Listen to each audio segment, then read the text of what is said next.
வணக்கங்க. இப்போ நம்ம எங்கே இருக்கோம்னா அருள்மிகு திருப்புர சுந்தரி சமேத திரிசூலநாதர் திருக்கோவில் திரிசூலத்துக்கு தான் வந்திருக்கோம்.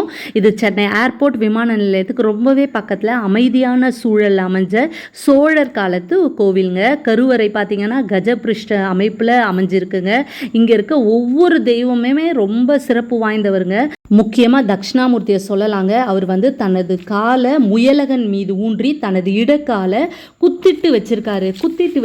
இது ஒரு ரொம்ப டிஃப்ரெண்ட்டாக இருக்குது. அவரோட காதில் பார்த்தீங்கன்னா வலது காதில் மகர குண்டலமும் இடது காதில் பத்ர குண்டலமும் அணிஞ்சிருக்காரு. இங்கே இருக்க விநாயகரும் ரொம்ப ஸ்பெஷல் தாங்க. குண்டலினி சக்தியை மேலெழுப்புற கணபதியாக இங்கே காட்சி அளிக்கிறாரு. முருகனும் ரொம்ப சிறப்புங்க. வழக்கமாக முருகனோட மயில் வலப்புறம் நோக்கி இருக்கும், ஆனால் இங்கே இடப்புறத்தை நோக்கி இருக்குது. அதோடு ஒரு கால் கொண்டு அதாவது தூக்கி பறக்கிற மாதிரி ரெடியாக இருக்குது. நம்ம ஏதாவது ஒரு பிரச்சனை அப்படின்னு சொன்னால் நமக்கு ஹெல்ப் பண்ணுற மாதிரி காலை தூக்கி வச்சு உடனே பறந்து வர மாதிரி ஒரு நிலையில் தான் இங்கே இருக்கார். இங்கே பிரகாரத்தில் மார்க்கண்டேயர் லிங்க ரூபத்தில் இருக்கார்.